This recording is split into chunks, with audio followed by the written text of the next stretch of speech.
నమస్కారం అండి. ఈరోజు మీకు ఆన్లైన్ క్లాస్లో భాగంగా నేను ఇన్కమ్ ఫ్రమ్ సాలరీ గురించి వివరిస్తాను. ఇన్కమ్ ఫ్రమ్ సాలరీ అనేది ఆదాయ పన్ను చట్టము 1961లోని సెక్షన్ 15, 16 మరియు 17 ఈ 3 సెక్షన్స్ కూడా వివరించడం జరుగుతుంది.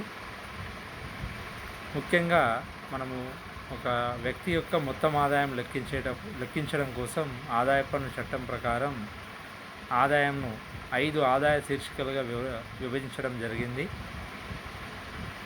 వాటిలో మొదటిది జీతం నుండి ఆదాయము, ఇన్కమ్ ఫ్రమ్ సాలరీ, సెక్షన్ 15 నుండి 17 వరకు.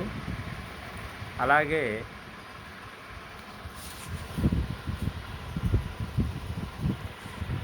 Income from house property, section 22 నుండి 27 వరకు. అలాగే third one profits and gains from business and profession, section 28 నుండి 44D వరకు. నాలుగోది income from capital gain, section 45 నుండి 55A వరకు. ఇక చివరిగా income from other sources, section 56 నుండి 59 వరకు. ఈ రకంగా ఆదాయ పన్ను చట్టం ప్రకారం 5 శీర్షికలుగా ఒక వ్యక్తి యొక్క ఆదాయంను విభజించడం జరిగింది. దానిలో ఈరోజు మనం ఇన్కమ్ ఫ్రమ్ సాలరీ గురించి తెలుసుకోవడం జరుగుతుంది. ఈ ఇన్కమ్ ఫ్రమ్ సాలరీలో సెక్షన్ 15 నుండి 17 వరకు మనకు జీతము అనగానేమి, భత్యాలు అనగానేమి, పరిలబ్ధులు అనగానేమి, అలాగే జీతానికి బదులు లాభములు అనగానేమి, సెక్షన్ 16 ప్రకారం గల వివిధ తగ్గింపుల గురించి మనం తెలుసుకోవడం జరుగుతుంది. అయితే ముఖ్యంగా మనము ఒక వ్యక్తి యొక్క జీతం నుండి ఆదాయం ఏ రకంగా లెక్కిస్తామనేది ఈ ప్రొఫార్మాలో మనం చూడవచ్చును. First basic salary, pension, annuity, bonus, ఏదైనా కమిషన్ ఉంటే కమిషన్, ఏదైనా సాలరీలో బకాయిలు ఉంటే బకాయిలు కానీ, అలాగే ముందుగా స్వీకరించిన జీతము, అలాగే ఏదైనా మనము పదవి విరమణ పొందకంటే ముందు ఏదైనా స్వీకరించిన గ్రాట్యుటీ కానీ, నగదులోనికి మార్చుకున్న సెలవు జీతం కానీ, కమ్యూటెడ్ పెన్షన్ కానీ, ఏవైనా భత్యాలు కానీ, అలాగే అలవెన్స్లు మరియు జీతానికి బదులు లాభాలు మొదలగు వాటిని మనం తీసుకోవడం జరుగుతుంది. వాటిని మనము స్థూల జీతం నుండి ఆదాయంగా పరిగణిస్తాము. ఆ తర్వాత మనం సెక్షన్ 16 ప్రకారం మనకు సూచించిన వివిధ రకాల తగ్గింపులను తీసివేయడం జరుగుతుంది. సెక్షన్ 16(1)A ప్రకారం ప్రామాణిక తగ్గింపు ఉంటుంది. అలాగే సెక్షన్ 16(2) ప్రకారం వినోద భత్యం తగ్గింపు ఉంటుంది. అలాగే 16(3) ప్రకారం ప్రొఫెషనల్ ట్యాక్స్ లేదా ఎంప్లాయ్మెంట్ ట్యాక్స్ ఉంటుంది. చివరిగా మనకు income chargeable under the head salaries, అంటే జీతం నుండి ఆదాయము, పన్నుకు గురి అయ్యే జీతం నుండి ఆదాయంను మనం కనుక్కోవడం జరుగుతుంది. అసలు జీతము అనేది లెక్కింపు ఏ రకంగా జరుగుతుందనే దాని గురించి సెక్షన్ 15 వివరిస్తుంది. సెక్షన్ 15 ప్రకారం జీతం అనగా any salary due from an employer or former employer to an SSC in the previous year, whether actually paid or not. ఉద్యోగి తన యజమాని నుండి ప్రస్తుతం చేస్తున్న పనికి కానీ లేదా గతంలో చేసిన పనికి కానీ ఏదైనా మొత్తమును ప్రస్తుతం స్వీకరిస్తున్నప్పుడు లేదా వాస్తవంగా స్వీకరించినప్పుడు. అలాగే రెండవది any salary paid to him in the previous year by an employer or a former employer through though not due or before it became due to him. ఏదైనా మొత్తాన్ని అతడు తన యొక్క పనిని నిర్వర్తించకంటే ముందే ఏదైనా మొత్తాన్ని ముందస్తుగా కనుక చెల్లిస్తున్నట్లయితే దాన్ని ముందస్తుగా స్వీకరించిన జీతంగా పరిగణించాలి. దీన్ని కూడా మనం జీతంలో భాగంగానే పరిగణించవలసి ఉంటుంది. Any arrears of salary paid to him by employer or former employer if not charged to income tax for any earlier previous year, అంటే గత సంవత్సరానికి లేదా గత కాలానికి సంబంధించిన మొత్తము ఇప్పటి వరకు కూడా ఉద్యోగి తన యజమాని నుండి కానీ గత యజమాని నుండి కానీ స్వీకరించకపోయినట్లయితే అటువంటి మొత్తాన్ని మనము ప్రస్తుత గత సంవత్సరంలో లేదా ప్రస్తుత పన్ను నిర్ధారణ సంవత్సరంలో మనము జీతంగా పరిగణించవలసి ఉంటుంది. అలాగే సాలరీ సెక్షన్ 17(1) ప్రకారం సాలరీలో మనం వేటిని తీసుకుంటామంటే వేజెస్, వేతనాలను పూర్తిగా తీసుకుంటాము. యాన్యుటీ ఆర్ పెన్షన్, ఒకవేళ ఉద్యోగి కనుక ఏదైనా వృత్తిని కనుక స్వీకరిస్తున్నట్లయితే దానిని కూడా మనం తీసుకోవడం జరుగుతుంది. గ్రాట్యుటీని కూడా మనం జీతంలో భాగంగానే తీసుకుంటాము. ఏదైనా ఫీజు కానీ, కమిషన్ కానీ, బోనస్, ఏవైనా అలవెన్స్లు, అలాగే జీతానికి బదులు లాభములను కూడా మనము జీతంలో భాగంగానే తీసుకుంటాము. అలాగే మనం ఏదైనా సెలవుని కనుక నగదులోనికి మార్చుకున్నప్పుడు ముందస్తుగా స్వీకరించిన జీతము లేదా జీతములలో బకాయిలు కనుక స్వీకరించినప్పుడు వాటిని కూడా మనం జీతంలో భాగంగానే తీసుకోవడం జరుగుతుంది. ఏదైనా శాసనాత్మక భవిష్య నిధుల నుంచి కనుక మనం స్వీకరించినట్లయితే అది పూర్తిగా పన్ను మినహాయింపు, దాన్ని పరిగణించవలసిన అవసరం లేదు. అలాగే గుర్తింపు పొందిన భవిష్య నిధిని ఆర్పిఎఫ్, గుర్తింపు పొందిన భవిష్య నిధిని కూడా ఏదైనా మొత్తాన్ని స్వీకరించినప్పుడు దాన్ని కూడా మనం అంటే 5 సంవత్సరాల కంటే ఎక్కువ కాలము మనం ఖాతాలో మన సర్వీస్లో కనుక ఉండి గుర్తింపు పొందిన భవిష్య నిధి నుండి కనుక తీసుకున్నట్లయితే దాన్ని కూడా మనం పన్ను మినహాయింపుగా తీసుకోవాలి. అలాగే జీతం లెక్కింపులో పరిగణించవలసిన అవసరం లేదు. ఏదైనా గుర్తింపు పొందని భవిష్య నిధిలో కనుక మనం ఏదైనా మొత్తాన్ని జమ చేసినట్లయితే దానిలో పన్నుకు గురి అయ్యే మొత్తంను మాత్రమే మనం జీతం నుండి ఆదాయం శీర్షికకు తీసుకోవాల్సి ఉంటుంది. అలాగే మన సొంత గుర్తింపు పొందిన భవిష్య నిధిలో మనం సొంతంగా జమ చేసిన మొత్తంపై కనుక ఏదైనా వడ్డీ కనుక వస్తున్నట్లయితే దానిని మనం జీతం నుండి ఆదాయం శీర్షికలో కాకుండా ఇతర వనరుల నుండి ఆదాయం శీర్షికలో చూపించవలెను. కేవలం యజమాని జమ చేసింది, అలాగే యజమాని జమ చేసిన మొత్తంపై వచ్చిన వడ్డీ, ఈ రెండింటిని మాత్రమే మనము జీతం నుండి ఆదాయం శీర్షికలో తీసుకోవాలి. అలాగే మనం సొంతంగా జమ చేసిన మొత్తంపై వచ్చిన వడ్డీని మాత్రం ఇతర వనరుల నుండి ఆదాయంలో తీసుకోవలేను.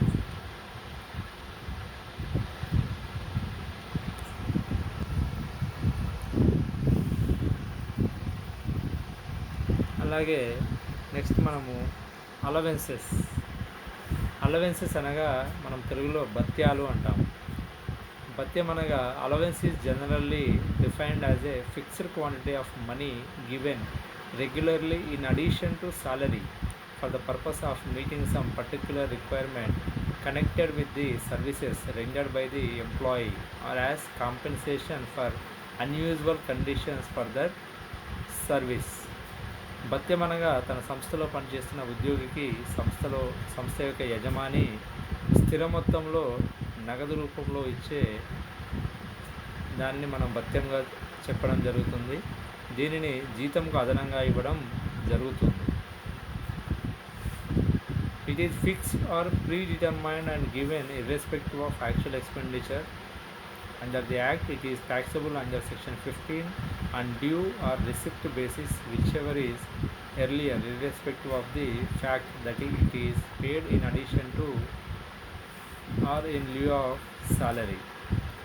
ఇది సెక్షన్ 15 ప్రకారం మనం జీతం యొక్క లెక్కింపు చేస్తున్నప్పుడు మనం దీనిని పరిగణలోకి తీసుకోవాల్సి ఉంటుంది.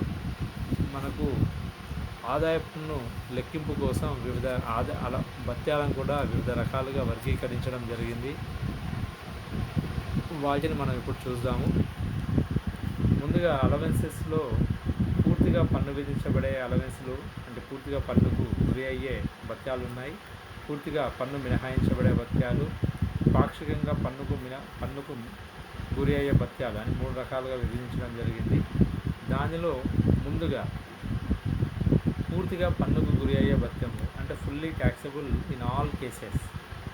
అవేంటంటే city compensation allowance, city compensatory allowance అంటే నగర పరిహార భత్యం అంటాం, ఫిక్స్డ్ మెడికల్ అలవెన్స్, స్థిర వైద్య అలవెన్స్ వైద్య భత్యము, tiffin lunch dinner and refreshment allowance, servant allowance, dearness allowance అనగా కరువు భత్యము, project allowance, overtime allowance, interim allowance and any other cash allowances. మనం వీటిని ఫుల్లీ ట్యాక్సబుల్ అలవెన్స్లకి అంటే పూర్తిగా పన్నుకు గురి అయ్యే భత్యములకు మనం ఉదాహరణగా చెప్పవచ్చును.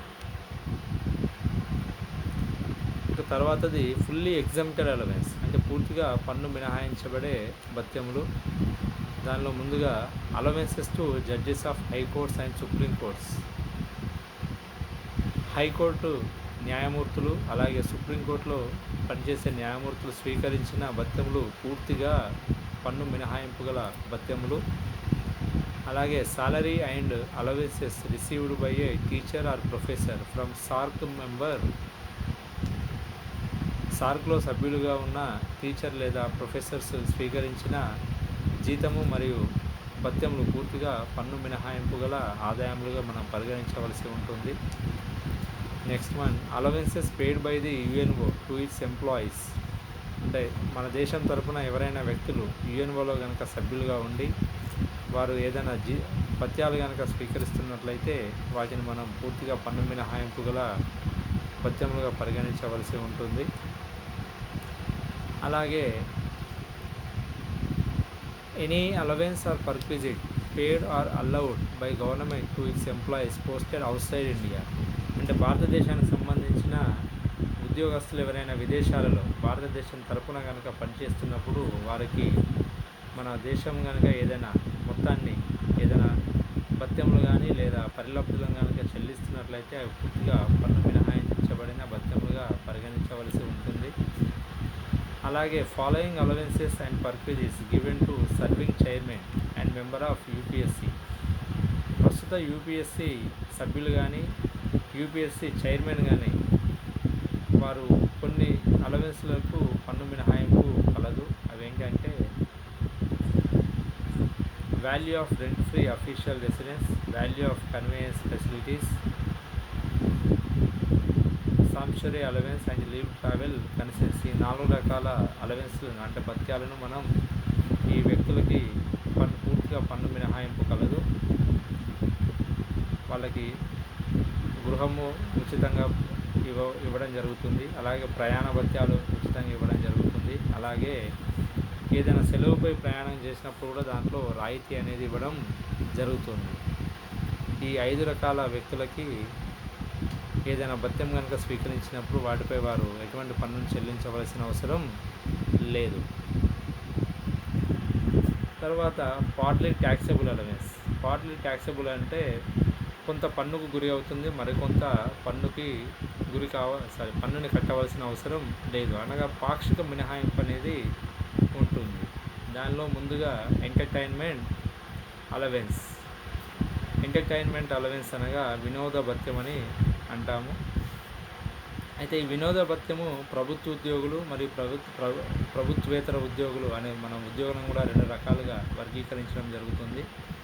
ఈ వినోద భత్యం అనేది కేవలం ప్రభుత్వ ఉద్యోగులు స్వీకరించినప్పుడు మాత్రమే వారు మినహాయింపు పొందడానికి అవకాశం కలదు.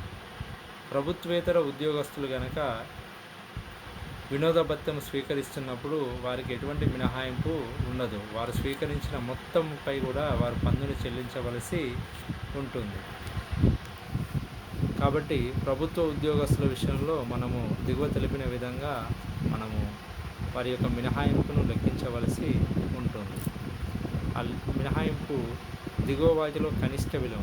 List of the following is exempt from tax. దిగువ వాటిలో కనిష్ట విలువను మనం మినహాయింపుగా పరిగణించవలసి ఉంటుంది. దానికోసం మనము ఈ 3 కండిషన్స్ని మనం చూడవలసి ఉంటుంది. దానిలో మొదటిది రూపాయలు 5,000 రూపాయలు. అలాగే రెండవది 1/5 ఆఫ్ ది సాలరీ. జీతంలో 1/5వ వంతు అంటే 20%. జీతంలో 20%. ఇక్కడ జీతం అనగా కేవలం మూల వేతనం మాత్రమే, ఓన్లీ బేసిక్ పే, కేవలం బేసిక్ పేని మాత్రమే మనం పరిగణలోకి తీసుకోవాలి. అండ్ థర్డ్ వన్, మూడవది యాక్చువల్ ఎంటర్టైన్మెంట్ అలవెన్స్ రిసీవ్డ్. వాస్తవంగా స్వీకరించిన వినోద భత్యము అనగా ఉద్యోగి తన యజమాని నుంచి వాస్తవంగా స్వీకరించిన వినోద భత్యంను మనం తీసుకోవాలి. మొదటి కండిషన్ 5,000. ఈ 5,000 అనేది ప్రతి నెలక ప్రతి సంవత్సరానికి అనేది దాంతో సంబంధం లేదు. కేవలం మనం లెక్కింపులో 5,000 మాత్రమే తీసుకోవాలి. ఇక రెండవది జీతంలో 20%, 1/5 ఆఫ్ ది సాలరీ లేదా జీతం ఇంటూ 1/5 ఇక్కడ జీతం అంటే కేవలం మూల వేతనము మాత్రమే తీసుకోవాలి. ఇక దేనిని కూడా పరిగణలోకి తీసుకొనకూడదు. ఇక మూడవది వాస్తవంగా యజమాని నుంచి స్వీకరించిన వినోద భత్యము. వాస్తవంగా యజమాని నుంచి స్వీకరించిన వినోద భత్యమును మనం ఇక్కడ పరిగణలోకి తీసుకోవాల్సి ఉంటుంది.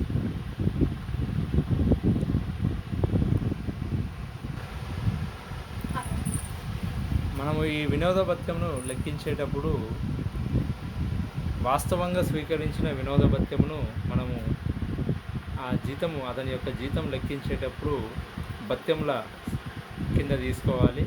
అలాగే మనం లెక్కించిన మినహాయించబడిన వినోద భత్యమును మొత్తం జీతం నుండి ఆదాయం లెక్కింపులో చివరిలో సెక్షన్ 16 సబ్సెక్షన్ 2 16(2) ప్రకారం తగ్గింపులో చూపెట్టాలి.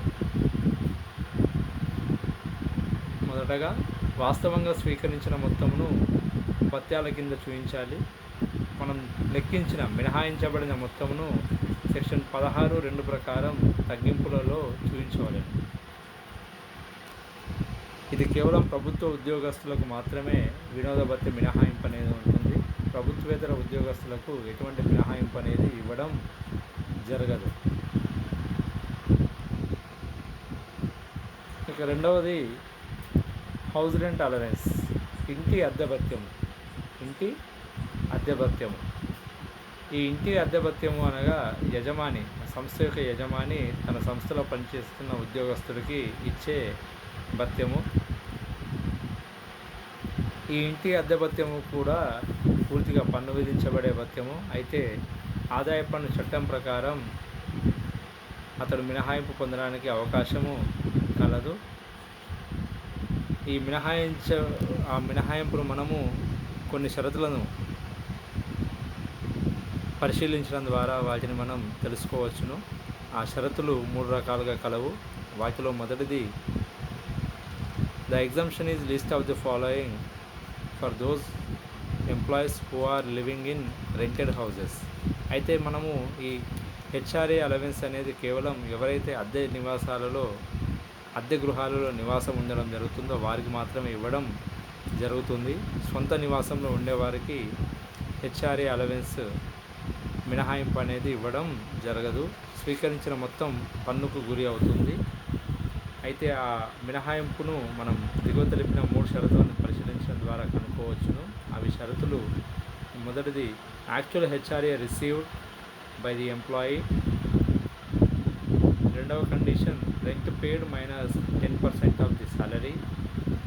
మూడవ condition 40% of the salary in ordinary town, 50% of the salary in metropolitan cities. Metropolitan cities are Mumbai, Kolkata, Chennai and Delhi.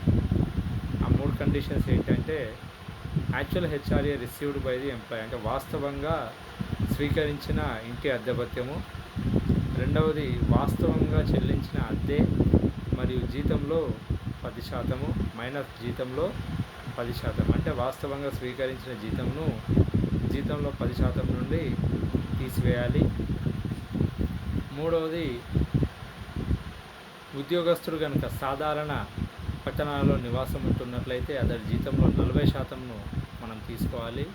ఒకవేళ ఉద్యోగి కనుక మెట్రోపాలిటన్ నగరాలలో అంటే ముంబై, కలకత్తా, చెన్నై మరియు ఢిల్లీ నగరాల్లో కనుక నివాసం ఉన్నట్లయితే మనం జీతంలో 50%ను తీసుకోవాలి.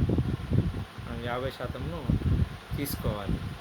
అప్పుడు మనకు పన్నుకు గురి అయ్యే ఇంటి అద్దె భత్యమును కనుక్కోవాల్సి ఉంటుంది. ముందుగా మనం మినహాయించబడిన ఇంటి అద్దె భత్యమును కనుక్కోవాలి. ఆ తర్వాత పన్ను విధించబడే ఇంటి అద్దె భత్యమును లెక్కించవలెను. పన్ను విధించబడే ఇంటి అద్దె భత్యము ఈజ్ ఈక్వల్ వాస్తవంగా స్వీకరించిన ఇంటి అద్దె భత్యం హెచ్ఆర్ఏ రిసీవ్డ్ మైనస్ మినహాయించబడిన మొత్తం వాస్తవంగా స్వీకరించిన మొత్తంలో నుండి మనం పై 3 షరతులను పరిశీలించడం ద్వారా లేదా పై 3 నిబంధనలను పరిశీలించడం ద్వారా వచ్చిన మొత్తమును తీసివేయాలి. అప్పుడు మనకు పన్ను విధించబడే ఇంటి అద్దె భత్యం అనేది మనకు వస్తుంది. అయితే ఇక్కడ జీతం అనగా బేసిక్ పే, మూల వేతనము మరియు కరువు భత్యంను కూడా మనం పరిశీలన చేయాలి. ఒకవేళ కరువు భత్యం కనుక మనకు పదవి విరమణ సదుపాయంతో కనుక ఉన్నట్లయితే దాన్ని కూడా మనం పరిగణలోకి తీసుకోవాలి. ఒకవేళ పదవి విరమణ సదుపాయంతో కనుక లేకపోయినట్లయితే మన కరువు భత్యములను పరిగణలోకి తీసుకొనకూడదు.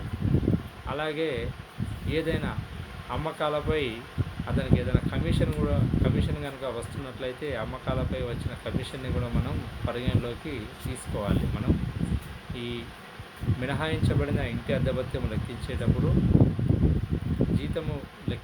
జీతమును పరిశీలిస్తున్నప్పుడు మనం అతని యొక్క మూల వేతనము, అలాగే పదవి విరమణ సదుపాయంతో కూడిన కరువు భత్యమును, అలాగే అమ్మకాలపై వచ్చే కమిషన్, ఈ మూడింటిని కూడా మనం పరిగణలోకి తీసుకోవాల్సి ఉంటుంది. అయితే మనం ఈ ఇంటి అద్దె భత్యమును మనం లెక్కిస్తున్నప్పుడు ఒకవేళ ఉద్యోగి గనక అతడి సొంత గృహంలో నివసిస్తున్నట్లయితే అతడు తన యొక్క సొంత నివాసంలో లేదా సొంత గృహంలో కనుక నివసిస్తున్నట్లయితే అతడు స్వీకరించిన ఇంటి అద్దె భత్యము పూర్తిగా కూడా పన్నుకు గురి అవుతుంది. ఎటువంటి మినహాయింపు పొందడానికి అవకాశము లేదు. అలాగే ఉద్యోగి కనుక సంవత్సరానికి 1,00,000 రూపాయల కంటే ఎక్కువ కనుక అద్దె చెల్లిస్తున్నట్లయితే ఆ సందర్భంలో ఆ గృహం యొక్క యజమాని యొక్క శాశ్వత ఖాతా సంఖ్యను సమర్పించవలసి ఉంటుంది. అతను చెల్లించే అద్దె కనుక 1,00,000 రూపాయల కంటే ఎక్కువ ఉన్నట్లయితే ఆ గృహ యజమాని యొక్క శాశ్వత ఖాతా సంఖ్యను సమర్పించవలసి ఉంటుంది.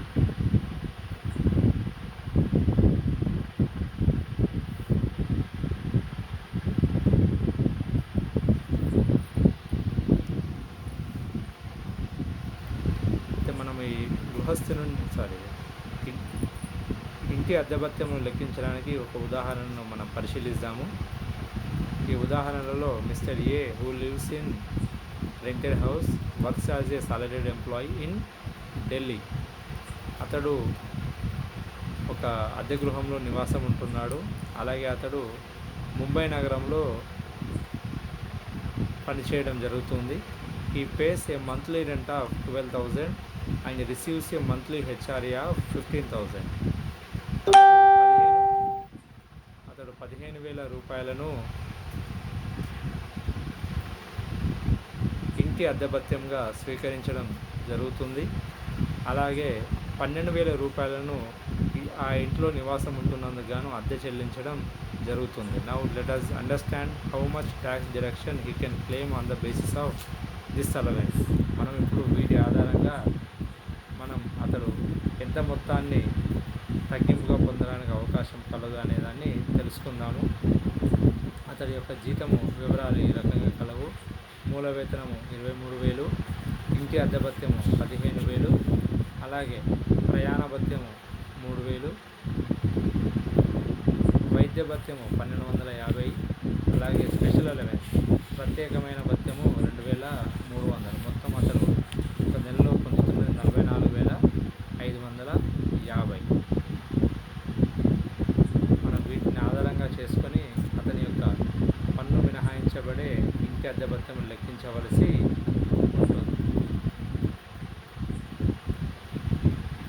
The amount of tax deduction that can be claimed will be the list of the following 3. మనం దిగువ వాటిలో ఉన్న 3 షరతులను పరిశీలించడం ద్వారా అతడు తగ్గింపుగా పొందే మొత్తంను మనం కనుక్కోవడానికి అవకాశం కలదు. ఆ conditions 3: actual rent paid,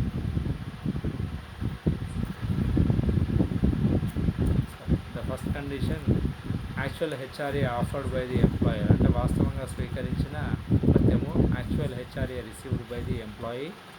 second one rent paid minus 10% of the salary. రెండవది ఏంటి, వాస్తవంగా చెల్లించిన అద్దె మరియు జీతంలో 10%. మూడవది, ఇతడు ఢిల్లీ నగరంలో నివాసం ఉంటున్నాడు కాబట్టి జీతంలో 50%. మొదటిది వాస్తవంగా స్వీకరించిన భత్యము, రెండవది వాస్తవంగా చెల్లించిన అద్దె మైనస్ జీతంలో 10%, మూడవది జీతంలో 50%.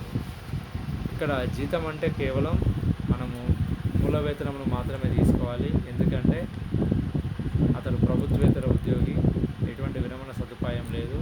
అలాగే మనకి ఇచ్చిన లెక్కలో కూడా డిఏ కానీ అమ్మకాలపై కమిషన్ అంటే కరువు భత్యం కానీ అమ్మకాలపై కమిషన్ అనే వివరాలు ఏమీ లేవు కాబట్టి మనం కేవలం మూల వేతనమును మాత్రమే పరిశీలించవలెను.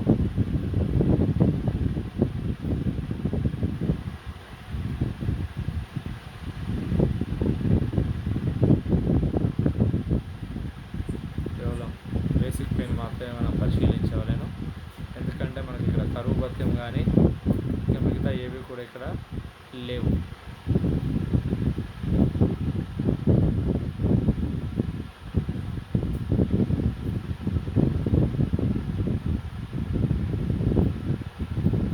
తర్వాత మనకున్న 3 కండిషన్స్లో మొదటిది యాక్చువల్ రెంట్ పేడ్ అంటే వాస్తవంగా చెల్లించిన అద్దె, అలాగే 10% జీతంలో 10%.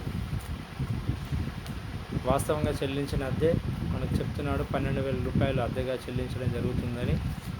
అతడి యొక్క మూల వేతనం 23,000 రూపాయలు గలదు. దానిలో 10%, 23,000 ఇంటూ 10%, అప్పుడు ఎంత వస్తుంది మనకి?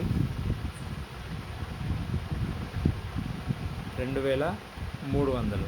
ఈ 12,000 నుంచి 2,300 తీసేస్తే 9,700. ఇక రెండవది యాక్చువల్ హెచ్ఆర్ఏ రిసీవ్డ్, వాస్తవంగా స్వీకరించిన హెచ్ఆర్ఏ ఎంత? 15,000 రూపాయలు. ఇక మూడవది జీతంలో 50%. మనకు జీతం అనగా కేవలం మూల వేతనం మాత్రమే. మూల వేతనంలో 50% అనగా 23,000 ఇంటూ 50%, అప్పుడు వచ్చేది 11,500. మనం పై 3 షరతులను మనం పరిశీలించినప్పుడు వాటిలో కనిష్ట విలువను అంటే ఏదైతే తక్కువ ఉంటుందో దాన్ని మనం పన్ను మినహాయించబడే లేదా తగ్గించబడే ఇంటి అద్దె భత్యంగా పరిగణించవలసి ఉంటుంది. పై 3ని మనం పరిశీలించినప్పుడు వాస్తవంగా చెల్లించిన అద్దె మరియు జీతంలో 10%, మైనస్ జీతంలో 10%, అది 9,700గా ఉంది. తర్వాత వాస్తవంగా స్వీకరించింది 15,000, జీతంలో 50%, 11,500. ఈ మూడింటిలో 9,500 తక్కువగా ఉంది కాబట్టి మనం దానిని పన్ను మినహాయించబడే ఇంటి అద్దె భత్యంగా పరిశీలించవలెను.